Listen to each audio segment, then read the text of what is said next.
What is up, dudes and dudettes? I am the Mystical Green Beanie, and welcome to my review for Daredevil, the complete first season.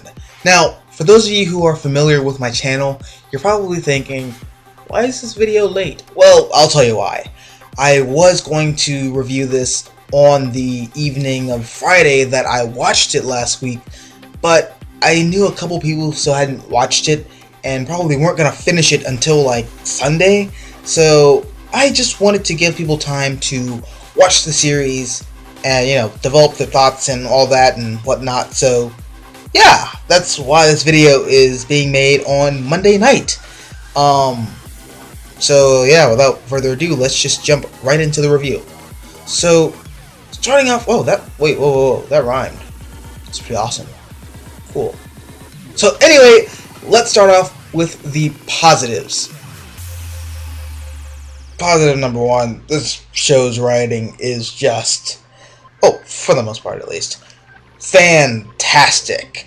I mean, everything is tight, it's clean, it feels very much like a 1,000 page draft for a Daredevil film was submitted and it got chopped up into 13 little pieces. That's what this feels like. It's just really good. I also really dig the character stuff in this series. Everyone has their own little arc, everyone has their own voice, and specifically, I love the arcs that the two main protagonists, I guess, because I would assume that Kingpin is kind of a protagonist in this series as much as Matt Murdock is. I love their mirroring story arcs. These are both men who operated in the shadows, but due to a series of events, they've had to up their game and come into the light just a little bit more. And by the end of the season, we see that they're both operating under everyone's eyes and everyone knows about them, and I just like that mirroring story arc that those two characters had. So yeah, for the most part, the writing is great.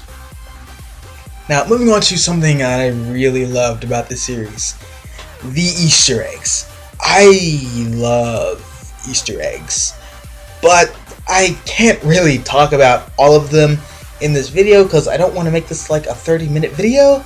So what I'm gonna do is I'm going to link you guys to some other Easter egg videos that I found pretty fun, and you guys can have fun with that. But I will tell you my top 3 Easter eggs. Now, starting off with number 1, I loved that it's not really a reference, it's more just like this is gonna happen in the future. The chast and the hand and the inevitable war that is going to be erupting between those two.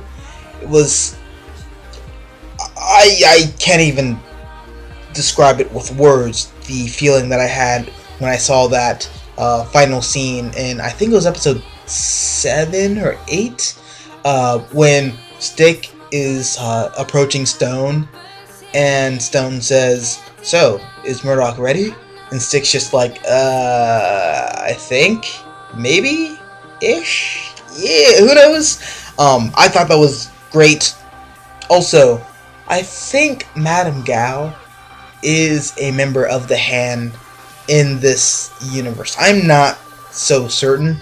So, until, something is confirmed or denied, I am just going to, I'm just going to theorize that she's a part of the Hand. Also, we get to see Daredevil go off against Nobu, who is a member of the Hand, and he gets beaten pretty badly. So, yeah, that was awesome to see. The Hand and the chast were, played up pretty hard in this series, and, I can't wait to see how that flourishes down the line. Second Easter egg that I really liked, Elektra. Now, I knew when they said that they were going to be basing the series off of the Miller's Man Without Fear storyline. I was like, Elektra. They're doing Elektra. And then they never cast her, and they just never talked about her at all. And I was like, aww.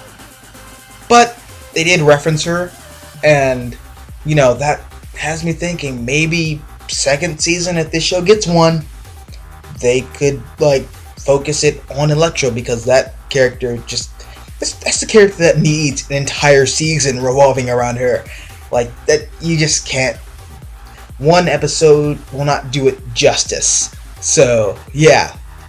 And finally, I loved the Stiltman Easter egg. I'm probably the only one who has that Easter egg on their top 3 list. But I saw that armor in Gladiator's workshop, and I was just like, Stiltman, yay! I really freaked out. I thought it was an awesome touch, and I just I loved it. So, that being said, let's go on to what I feel is the highlight of this series, and that is the choreography. This is an amazingly choreographed series. Now, the best way I can describe the fight scenes in this show is imagine The Raid, but with white people.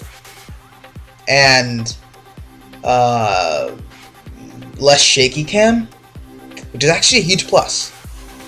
Specifically that scene, the fight scene in the hallway, it's just really great. I hear that's an homage to Old Boy, but I haven't watched Old Boy yet, so I didn't pick up on that. But yeah, the choreography in the show is fan-freaking-tastic. From beginning to kind of the end. I mean, the quality of the choreography does kind of decline as you get into the latter episodes, and that's something that I'm going to acknowledge, once I start talking about the negatives. But for the most part, choreography in this show is fantastic. And I'm not just talking about the fight scenes, I'm also talking about the free running and parkour in this show. It's amazing. It's amazing. I'm not sure if that is Charlie Cox doing all that, or if that is a stunt double, but whoever it is deserves a cookie. Give that person a cookie. They earned it. So yeah. And now let's talk about the music. Now I want to have a piece of it playing at this point, but I am deathly afraid of Disney and their insane copyright laws, so I'm just not gonna play that game. But I will have a link in the description to Marvel's official YouTube channel where they have the Daredevil opening playing on their playlist. So yeah, link in the description. Go check that out. It's amazing. John Pizzano does an amazing job with the soundtrack, and I will pick this up once they release it on iTunes. If they do, I hope they do, because it's just great music to listen to. I like to listen to the Daredevil opening every once in a while. It's just so great. And now that out of the way, let's talk about the photography. Now, for the most part, see how I'm throwing that phrase around a lot? The photography is phenomenal. Oh my god. It's just great. It's a really well shot show, and it's phenomenal. Now it does decline in the latter episodes, but still, specifically the first 8 episodes, very, very well shot, very well photographed, and seeing the budget that Marvel gave them, I was very surprised. So yeah, man, this was great. And, you know, the final, big, great thing about this series, which probably isn't going to be on too many people's minds, is the radar sense. Now, radar sense is something that is very, very difficult to translate from the page onto screen. I feel like they did it wonderfully in the 2003 Daredevil film, and I was wondering how they top it. And here, they don't. But that's not a bad thing, because you can't even really compare the two. That's why I'm saying, one can't top the other, because it's like apples and oranges. I really like the way they showed it off here. It's just Matt fixating himself on one particular thing, and everything else around him either gets really blurry or starts to fade into black, and we're just focusing on this one thing that Matt is focusing on. It's really awesome in my opinion. So yeah, now also there's the whole not Man on Fire, that's a theme song for Kane. Why am I thinking of that? A World on Fire. Now, I'm not exactly sure how to feel about that, but the more I think about it, the more it kind of makes sense with the Daredevil that's shown in this series, because, in the first few episodes, or really just the first episode, he does kind of tell us that I'm a very angry person, and, that whole seeing the world on fire thing kind of fits with this character. So I thought it was pretty awesome, and kudos to you guys for and when I'm saying you guys, I mean Marvel. So kudos to them for figuring out how to do the radar sense for this Netflix series. It was pretty awesome. And now that I talked about the positives, I'm just gonna knock out the negatives. As I've said before, you heard me say, for the most part, a lot in when I'm talking about the positives, because once we get to the last 3 or 4 episodes, I feel like they just kind of got lazy and said, we already hooked you. You're binge watching this anyway. You're probably not going to notice it, but I feel like they got real lazy. I did not like the last few episodes. It felt very, I don't know, it just felt like they got tired of everything they were working on and just threw their hands up and said, whatever, doesn't matter. Sure, we'll just do that. Whatever, doesn't matter.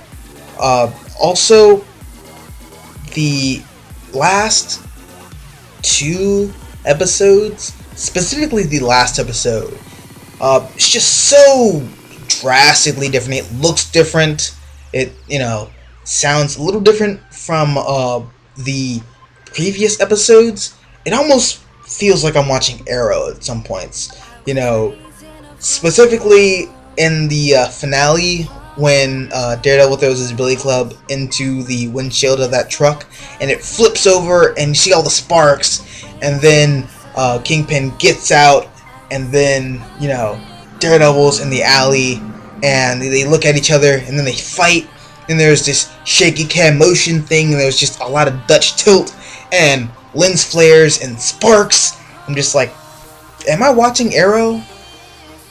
I feel like I am. It feels drastically different than the previous episodes, and it was really distracting to me, and I didn't like that. But all in all, the series is pretty good. So yeah, but I did have to address those negatives. I did not like those at all. And finally, talked about the good, talked about the bad. Let's talk about the meh. And the meh for this is, number 1, Daredevil's red suit. it looks hideous outside of context. Because within the show, it doesn't look all that bad, but it works. And that's what counts. So, yeah, I guess. I mean, if they make a toy for it, like, you know, the custom action figures, will I buy it? No. But if they make a season 2 and he still has this costume, I won't complain because it matches the tone of the series. So, yeah, I guess. Also, I'm still not sure how I feel about the death of Ben Urich. I mean, it fits with his character arc, story arc. But at the same time, I really would have liked to see Ben Urich interact with all these other characters within the MCU, just like he does in the main Marvel continuity and in the Ultimate Comics too. I was really looking forward to that, and he died. So yeah, there's that. I don't know how to feel about that yet. But it is what it is. And then we get to the Kingpin's attire. Now, I really wanted to see him wear that white suit. I really wanted to see Vincent D'Onofrio wear that white, black, and purple suit. That would have been so awesome. And they kind of meet us halfway. I mean, he wears a silver suit, because Vanessa picks it out for him, and it's just like, okay. And then he gets a white prison suit at the end. So maybe that's just the show's way of saying, yeah, here's Kingpin in a white suit. That's what you wanted, right? Yeah, and he's wearing it. I mean, it just so happens to be prison garb, but yeah. So sure, I guess. But still, Vincent D'Onofrio looks pretty good as the Kingpin overall. But I was really looking forward to seeing him in that white suit. But anyway, that is all, guys. Those are my thoughts, and that's the review for me. But do you agree? Do you disagree? Oh, that rhymed again. What is with me today? Let me know down below in the comment section. If you like this video, hit the like button, share, support the channel. If you just like me as a person, still not gonna bet on that. You can subscribe. That would be awesome. I'd be eternally grateful. And yeah, I am the Mystical Green Beanie. And as always, until next time, adios, nachos. Adios.